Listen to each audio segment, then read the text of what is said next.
Hey, Rob from Order42 here, and today I thought would be a good day to discuss Tolkien, discuss reading order, discuss the future, and discuss all of the things that kind of, kind of interesting when it comes to the books of J.R.R. Tolkien and his son, Christopher Tolkien.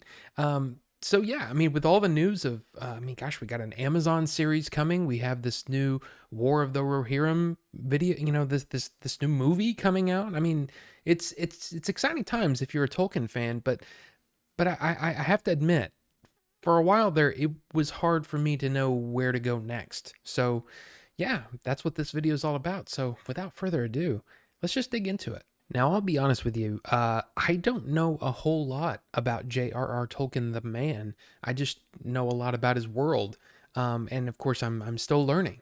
But yeah, he was born in 1892 on January 3rd, and died September 2nd, 1973, and worked on the worlds of Middle Earth throughout his life.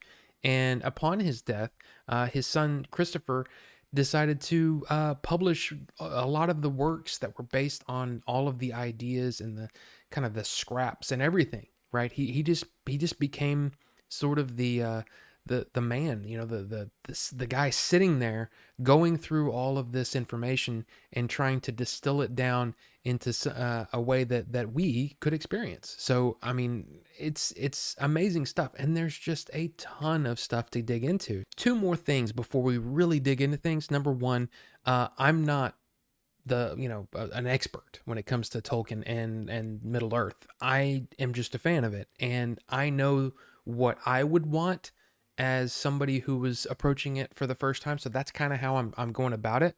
Of course, there's it's all open to interpretation. You can read these in almost any order, but these are just my suggestions. And then second, on top of that, there's going to be some people that have said, yeah, I've already read that. I've already read that. Well, you can skip to the areas where, where it makes sense for you. So yeah, there's going to be chapters there. So yeah, let's go. In my opinion, there's only one place to start, and that is The Hobbit. It's the first book that Tolkien released. It's the first book what was 1937, I believe, and this is what started it all. I mean, this is where I believe everyone should start if you haven't read Tolkien at all. And of course, this is the story of Bilbo Baggins and his sort of run in with the dwarves of Erebor, and it's a fantastic story. Of course, I mean, I don't need to tell you that it's an amazing story. It's also very breezy, very light. In fact, it is the lightest as far as readability, I guess you could say, of all of Tolkien's stuff, at least that I've read so far. So it is probably the most approachable. So maybe if you've got some young ones that want to start reading some stuff, I mean, this is definitely a good place to start. I will also say that The Hobbit was the first book that I read back when I was in seventh grade, which was a long time ago, very long time ago. And it was always the thing that kind of it got me interested in not only reading. Of course, I was always a reader my whole life, but this was the story that really just kind of got me. Okay, there's some big worlds out there, and yeah, so I just continued that journey throughout my life. After you've read The Hobbit and you say, I need more. I need more. Yeah, go ahead and pick yourself up the Two Towers. That is the Fellowship of the Ring, and that's the Two Towers, and that is Return of the King. Of course, the movies, most people are familiar with those. That is definitely the next place to go.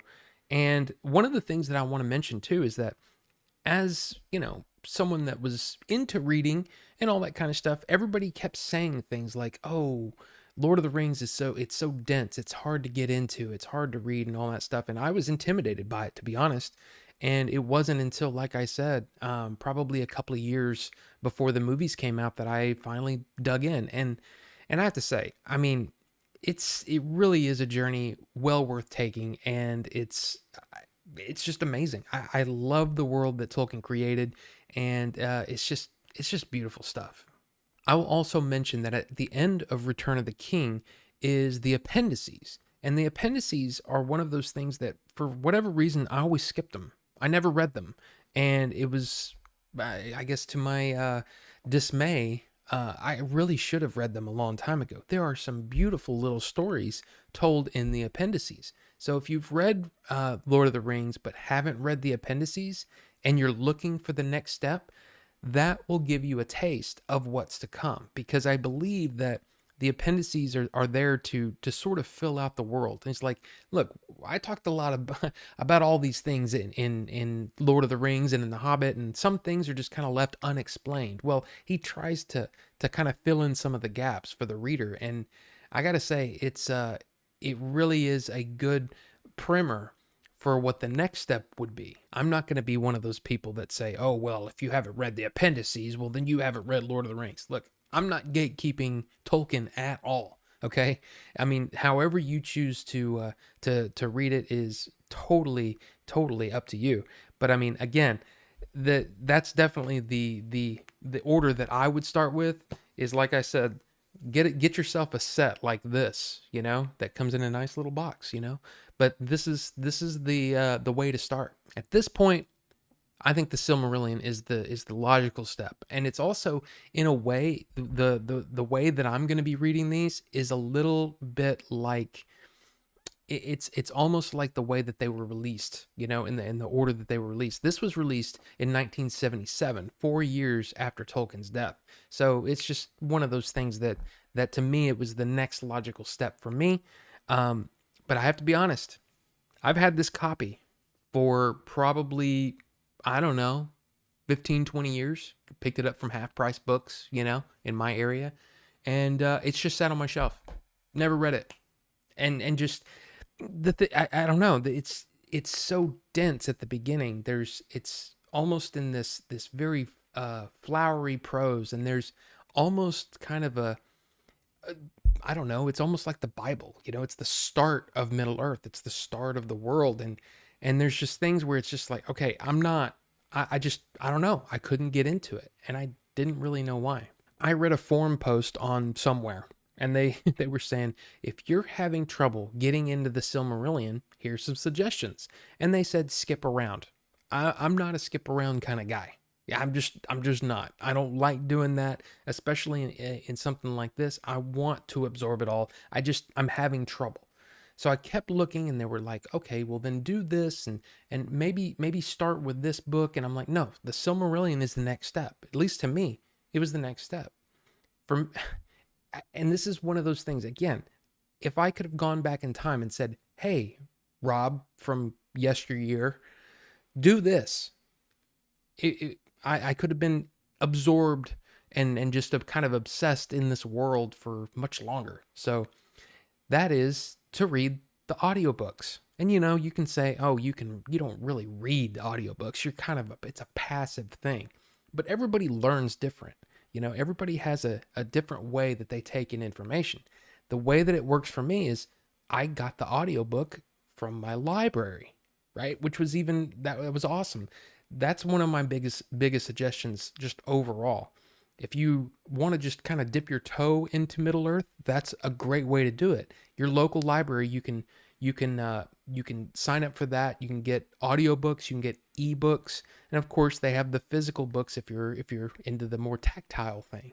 But I have to say that was a great way to do it. And I listened to the audiobook, and I'm like, this is pretty cool. But I'm like, my whole issue was I was sitting here listening, beautiful language, beautiful names, all of this stuff, the pronunciations is just, it's beautiful. I'm sitting there listening to it, and I'm like, I'm not really getting it though.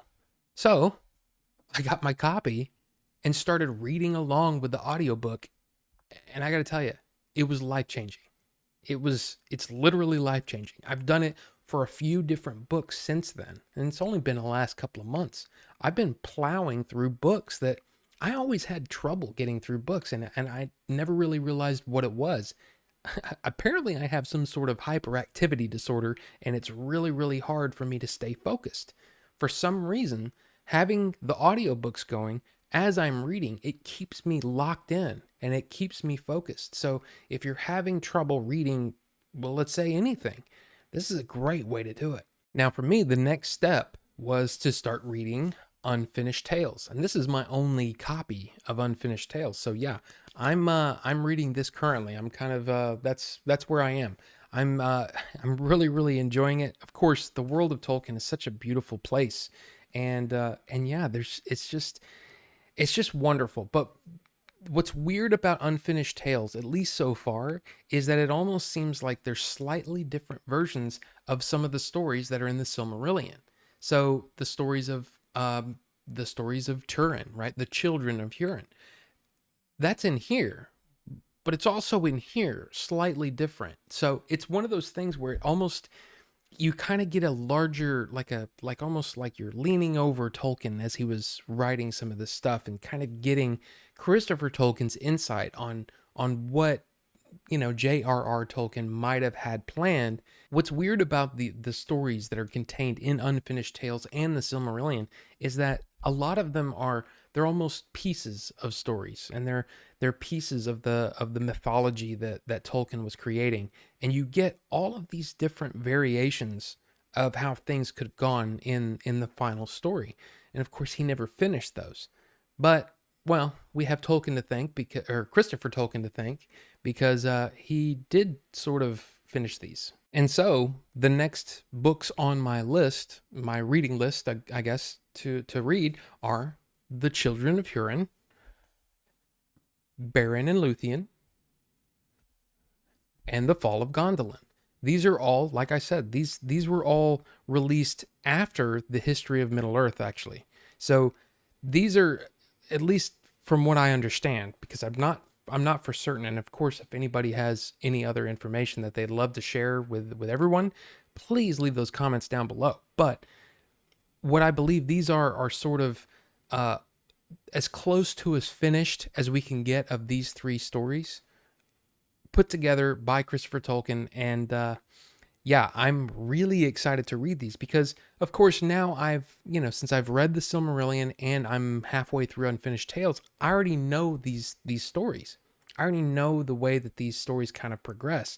It's going to be fun to read these as almost like a finished work. And it's a strange thing because I don't know, like the history of Middle Earth kind of covers some of the same ground, but I haven't read any of those yet, so yeah. But that is the next step, is the history of Middle Earth. Now, I only have the first two volumes. Actually, I have one more up there, but I have there's, like I said, 12 volumes, the Book of Lost Tales, part 1 and part 2, and then it goes on to the Lays of Beleriand, and then I don't even know the whole order, but I'll put it up here on screen and you can see the all the different books in the history of Middle Earth series, I guess. And that's where I think that, I mean, I think if you've gotten to this point, yeah, you're really into this and you really want to delve deeper. Of course, I haven't read all these yet, so I can't comment on their content and their quality, but just from what I've read so far, I mean, I've only read the Silmarillion and Unfinished Tales, or part of Unfinished Tales from Christopher Tolkien, but I have to imagine that if the same kind of care is put into those, I'm still down for it, and I'm still really excited to really get into it. At this point, you're kind of like, okay, that is a lot, but what versions do I buy? I mean, gosh, it really just kind of comes down to you and what you want to do. As I've mentioned before, the library is a great place to dip your toe in and see where if you really enjoy it, Hobbit, Lord of the Rings, the Silmarillion, and in some cases Unfinished Tales, all of those are available as ebooks, at least in my library.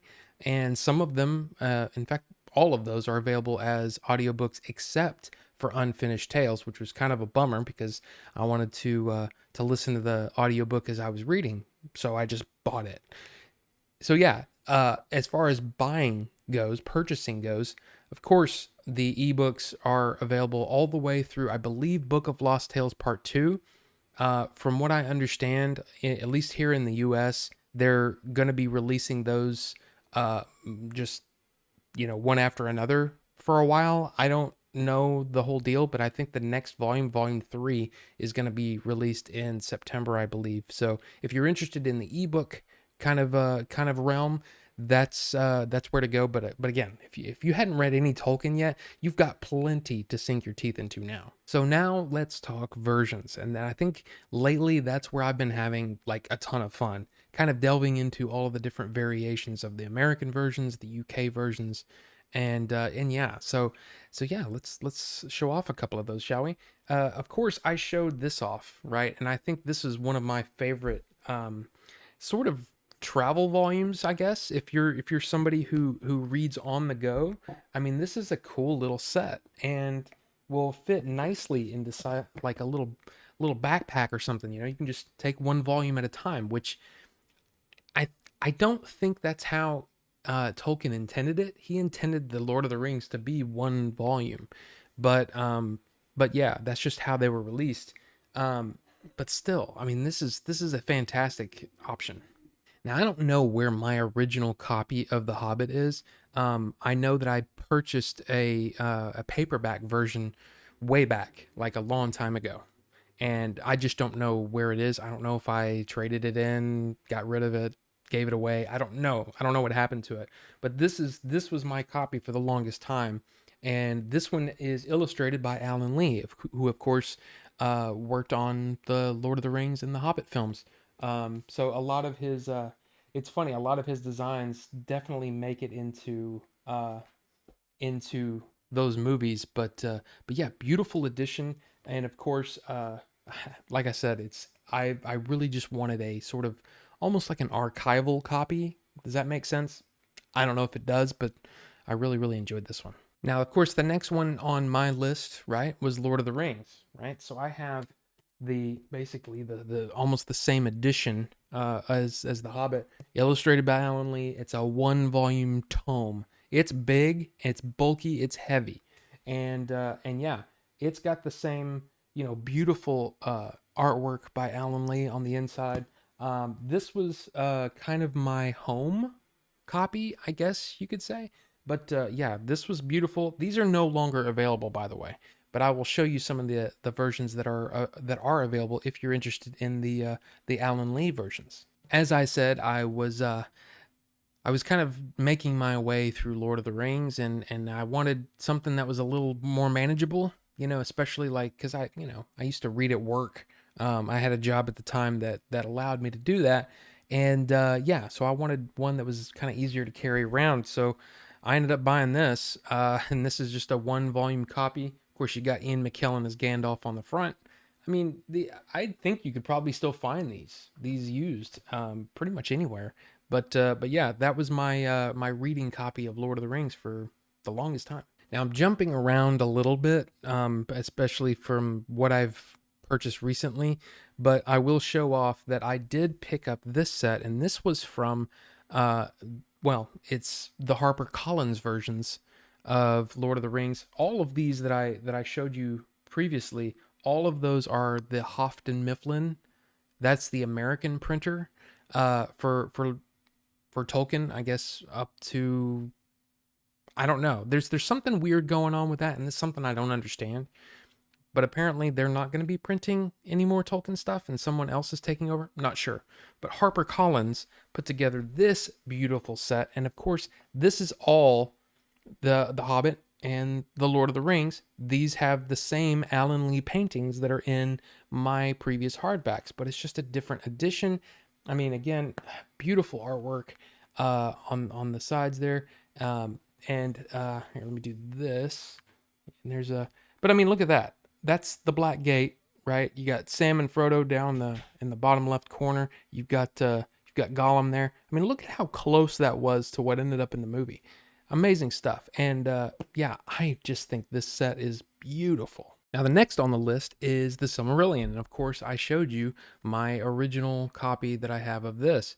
And what's strange is this has now become the one that I have the most versions of.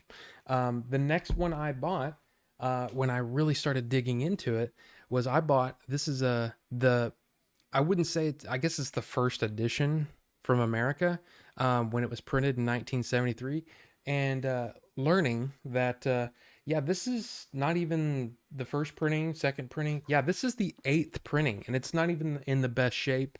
But it was cool to see the original kind of the original version of this. And this is, of course, Houghton Mifflin again. They carried all the, or they did all the hardcovers, right? And again, it's not in the best shape, and eventually, hopefully, maybe someday I'll get a first print. This was the next one. Again, HarperCollins, right? And HarperCollins did this reprint recently in March, and these are illustrated by Ted Nasmith. And Ted Nasmith was apparently not able to work on The Lord of the Rings and The Hobbit for some personal reasons, but his artwork is beautiful as well. And like I said, the attention to detail, the care that HarperCollins puts into their printing is just, it's really nice. You are going to pay a premium for those. I mean, a little bit over the American versions, but I think it's worth it. And one of the things that I'll show you is, for an example, like this is the Houghton Mifflin version of Children of Hurin. But if you look at Children of Hurin from HarperCollins, one is matte and one is glossy, and they're also different sizes. So what's really nice about this is that this size, these HarperCollins versions, they match the size of not only the Lord of the Rings that I have up there, but even some of the hardcover versions. So here's my Return of the Shadow, which is also in History of Middle Earth. It matches this as well. So if you have a shelf, they're going to match, which, again, some people are not going to care about that. They just don't care. They just want the story. And I get that, but that really excites me and I like it. And I can't wait to have all the history of the hopefully someday I'll be able to get all of these and yeah, have them all set up. I mean, it's going to look nice. And finally, I do have this copy of the Silmarillion. Back when I was reading The Hobbit in 7th grade, they handed out copies to us, and they were these sort of, they're paperback sized, but they're hardcover. And when I saw this, I was like, I gotta have this. I didn't read it like this, but this is just cool. It's just a cool little hardback paperback size. I just like it, so I got it. I mean, it was, yeah, I wanted it. And next I showed you, again, Children of Hurin. I did pick up the HarperCollins version so it would match on the shelf because I'm just that way. And then, like I said, there's Beren of Luthien and The Fall of Gondolin. I have those out of order, but hopefully you'll forgive me. I just picked them up. But yeah, those are beautiful additions, and again, matches the size on the shelf. So I think that's the one thing about HarperCollins that I really like is their attention to detail is really, really nice. And I don't know, it's just beautiful. I mean, come on, look at that. It's just great, and I cannot wait to dig into these. And one more thing that I should mention about the history of Middle Earth, right? The first 5 volumes are sort of kind of like the pre-Hobbit, pre-Lord of the Rings kind of stuff, right? I mean, kind of, at least that's from what I've heard. This was a set that I bought after Lord of the Rings, the movie, came out. And this is the history of the Lord of the Rings. And you might be thinking, well, that's kind of, wait a minute. You said there's a history of Middle Earth. Where does this come in? This is it just basically covers the Lord of the Rings era, right? And sort of the different variations and versions that was at that time.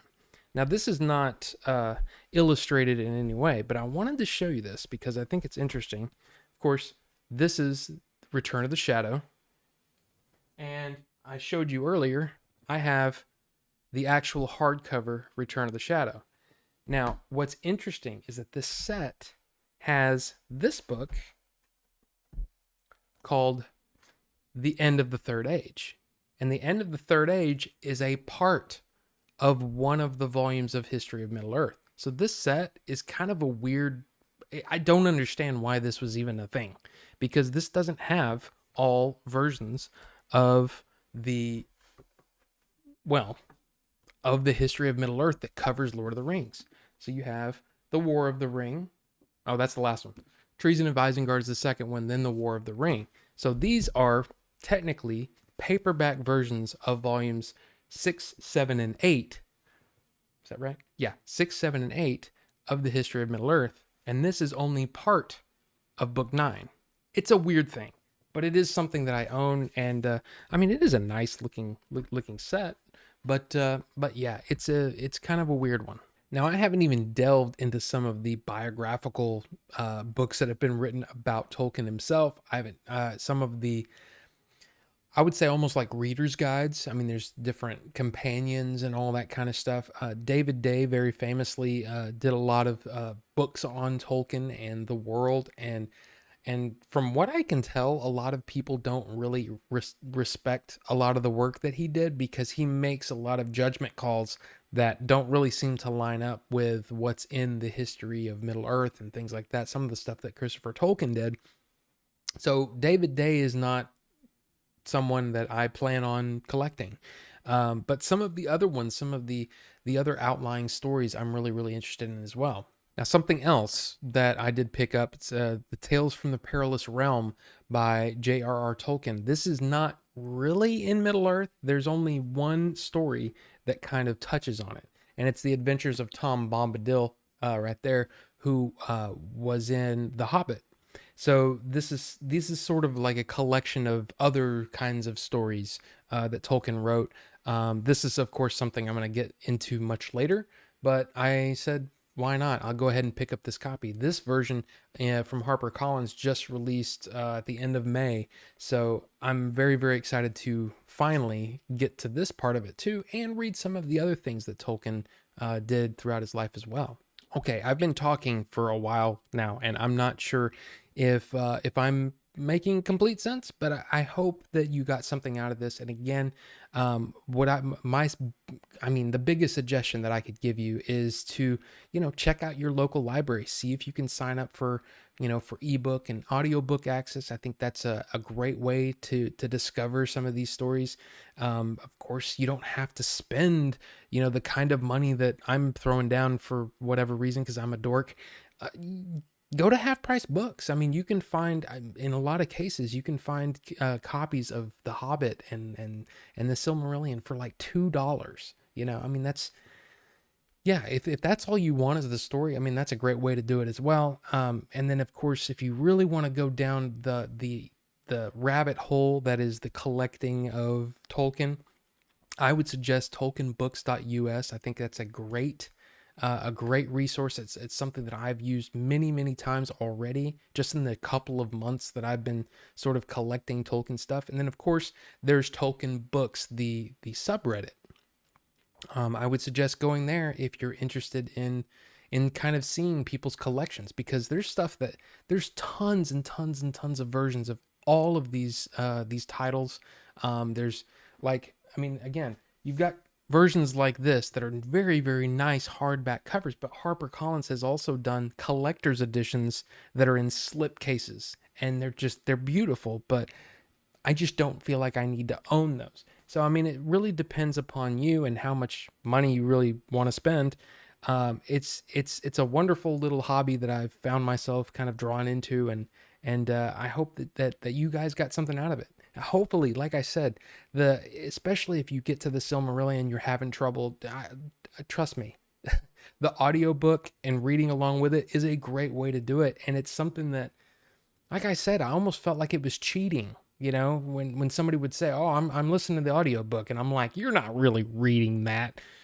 I'm telling you, it really, for me, it helped me focus, and it helped me really just, I got more out of it. And I think that's a beautiful thing, and I don't think anybody can say differently. I think I think it's a great thing. So anyway, do you have any comments, suggestions? Do you have any other versions that I should look into? Maybe just any questions, whatever. Just leave those comments down below, and we'll talk about it. And guys, thank you so much for watching, especially if you've gotten to this point, because wow, I did talk a lot. But I hope you enjoyed it, and we'll see you on the next one.